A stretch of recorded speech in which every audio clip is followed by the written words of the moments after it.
Bendy is an atrocity, but I should probably explain why it's an atrocity. Now, before I begin this full-on, full-fledged anger rant, I'm going to need you to buy the first chapter of the game and play it for yourself, so that way you can tell me how bad you think it is, or how good you think it is. Maybe you just want to argue with me. I don't really care about that. My point being is that go and spend money towards the game, because I don't think that it would be fair to the creators of this game to allow me to poop all over their hard work without at least someone else appreciating then pooping on the game as well. And allow me to say these nice things. They released a bomb-ass song on their YouTube page, and I highly recommend you go take it a listen. It's a toe tapper. It's banging. That and the voice acting in this game is actually pretty dang good. I'm not too partial to the main character, but the audio recordings inside of the game are actually pretty decently well recorded. I like listening to them. The sound effects in the game are pretty satisfying, and the idea of Bendy as a whole is actually a pretty good idea. You know, when it first came out, there was no such thing as a 1920s cartoon horror game. That's pretty unique IP. But now we could actually get into the pain of it by saying that they screwed it up.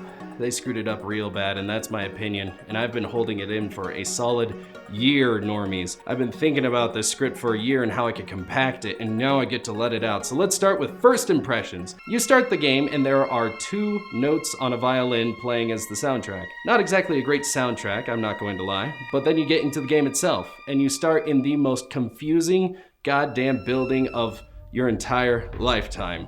The schematic and layout of this entire facility does not make sense at all. You start by entering this weird cafeteria room with a projector in the middle. I'm pretty sure it's just supposed to be a big meeting room, but big meeting rooms, I'm very much sure of it, do not look like that, and are also not the goddamn lobby of the building. There were such things as lobbies back then. I mean, I'm not an architect from the 1920s, but I am sure that they had them. And your office, quote unquote, you were the co-creator of Bendy, mind you. If you were such an important person in this detrimental cartoon, then why is your fucking office right next to the stairwell? It's not even an office. It's just a storyboard and a drawing board, a nice little chair, just opposite to the opening of the stairwell. It's not even a room. You're the co-creator of this. You're the Walt Disney of this character. But you get that? That's bullshit. There are other characters that have offices in this game, so they clearly could have just replaced that little section with your office in the game. And that kind of takes you out of the immersion. But what really takes you out of the immersion is how Bendy is everywhere and in the same pose. He's oversaturated. And I get the feeling that the creators of Bendy were trying to give out the feeling of, oh, you're being watched by him at all times. No matter where you are, he's always watching. But I don't care if he's watching. Give me an actual scary thing to be watching me, and I'll feel uneasy. When it's him, he's adorable. Don't you dare try to convince me that Bendy is anything but adorable. And I'll get into how he's not scary in a little bit. But my point is that he's so everywhere that we no longer get the sensibility that he is a threat anymore because he's just so familiar with us. We're sick of seeing him. You get an axe sometime in the game and you could chop up his little cardboard cutouts. They repair themselves, but honestly just chopping them up and having them repair themselves only to chop them up again is more fun than playing the game. And that is kind of embarrassing for a creator to have the player have more fun with this minuscule detail than actually having fun with the game. There is a character in the game, I forget his name, he's the Goofy ripoff, but right in the beginning, he's already dead with his guts open. I don't even know what to say about that, except I do. So here we go. Your character reacts with, oh my God, what have they done here? Mind you, your character walks around giving off a tour like he's walking with his best friend, like, huh. This used to be my office. And then he comes by this dead character and says, huh, well, that's new. All right, moving on. Like, seriously, if you see a dead cartoon with his guts hanging open in a satanic room, you're gonna say, oh my God, cartoons are real and what is dead and gored before me? Oh my God, the smell is terrible. That was just poor voice acting right there, or maybe poor direction, and it completely took me out of the immersion. A game like Amnesia or Outlast or any sort of horror game in which the main character talks as if they're looking through the player's eyes, as if the player themselves were firsthand reacting to everything. That makes it relatable. Not a single thing that the main character says in Bendy ever aligns with what I was thinking, and it takes me out of that immersion to the point where I no longer think I'm in this weirdly designed office. from the 1920s, I now think that I'm in a poorly made Unity game that I do not want to be playing anymore. To make matters worse, there's a scene in which you get to see Bendy animated. You know what his animation is? It's 3 frames! 3 frames of animation in this animation department. Now, I'm not saying that the budget was necessarily high for this game, but I'm saying that if they could release a cartoon with 60 frames per second little dancing Bendy man doing different dances, then they could at least afford a walk cycle for Bendy in a cartoon. Just a quick, da da da da da da da da da. It doesn't have to be anything special, it just has to be a little bit more effort into it. And let's get to this cream of the crap right now, because there are candles everywhere instigating that satanic, and at the very end of this level, there's a pentagram on the ground. A pentagram! Like that's supposed to explain why Bendy is alive, because the ink machine or whatever is haunted by Satan! You know how not scary Satan is? He's so not scary. We've been afraid of him since the dawn of time. We know everything about him. We practically know his hobbies, what he likes to eat, what he likes in a woman and or man. It's embarrassing at this point to say that we're even afraid of him. He's too familiar. Now take a game like Call of Cthulhu, where the enemy is Dagon and Hydra, not even Cthulhu himself. How many of you people out there actually know Lovecraftian lore? Alright, that's actually more than I thought it would be, but there's still a majority that doesn't know about Lovecraftian lore. That makes everything about that game unknown.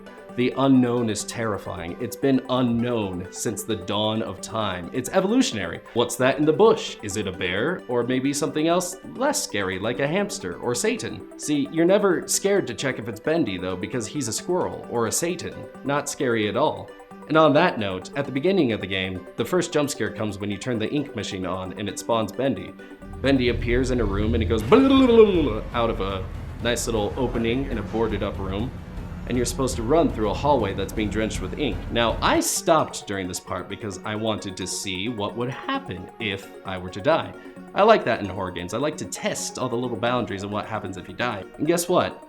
I never died. There was no danger at all in the first chapter. At all. At least, at the version that I was playing. Maybe it's been updated, but it took me out completely. I was so upset by this. After that point, I started viewing the game from a technical aspect rather than an actual player aspect.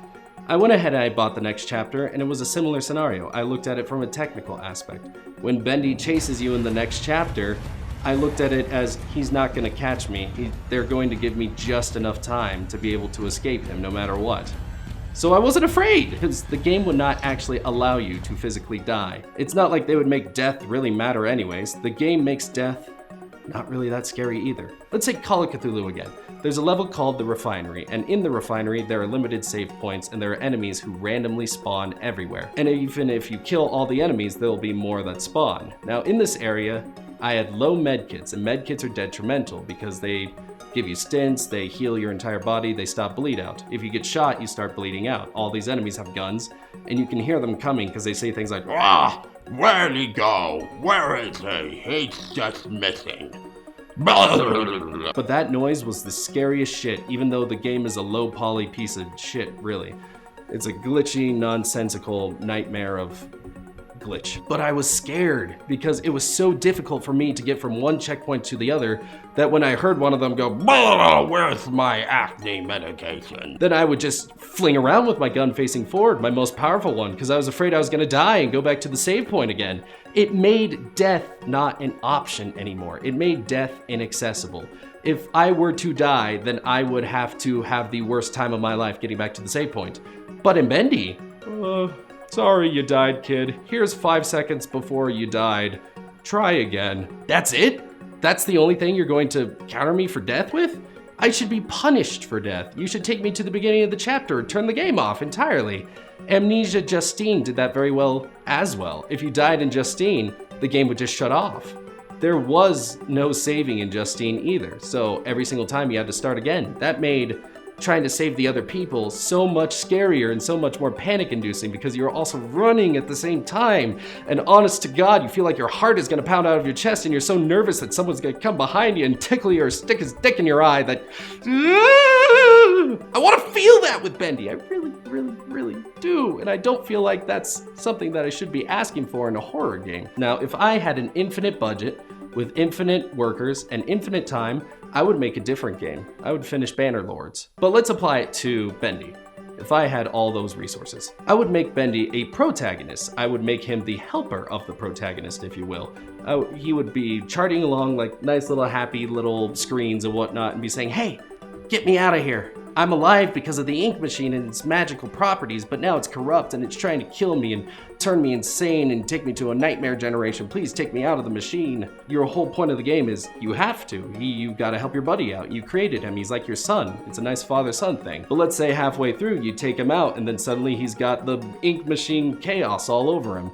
And he's going, "But father, help me." And you're like, "I'm sorry, son." Ugh.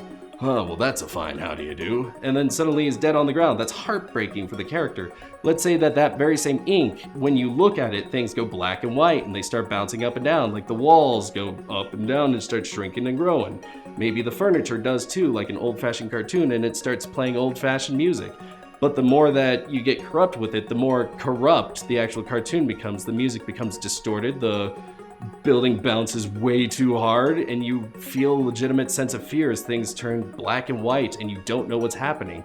You don't know what's happening. It's an unknown fear and an unknown enemy. And finally, just finally, don't release your game at chapters at a time, especially when a game like Undertale can be released all at once, and Stardew Valley can be released all at once, but your game for some reason can't be released all at once. Now it's shameful. And also, really quick note, let's stop pretending that Bendy is anywhere cool. I mean, seriously, you creepypasta fangirls, I used to be one of you, alright? I used to like the Jeff the Killers and all the Slendermans too. They used to be my bag, baby. But Bendy doesn't even come close to those people, because Slenderman at one point was scary and so was Jeff the Killer. But at no point was Bendy ever scary. You can't slap ink on him and give him red eyes and give him a knife and be, "Oh, he's a spooky dude." No, are you freaking kidding me? He's so lame. He's the lamest character I've ever seen. And don't you dare ever compare him to Sans from Undertale or any character like that. Sans is way more powerful than him. If the two were to go against each other in a fight, it would just be and that would be it. All right? I just wanted to get that out there. So, stop, Bendy, get better. Ah. Hey guys, that was the first stop in a long time, and it feels good to be filming another one of those. It really does. So let us know what you think of it. Literally, if you want to start up a debate in the comments, I'll be lurking around in there and I might respond to them. I'm really eager to hear what you guys have to say. There is a subscribe button down there. I know you want to touch it. Go ahead, click it. I dare you. I double dare you.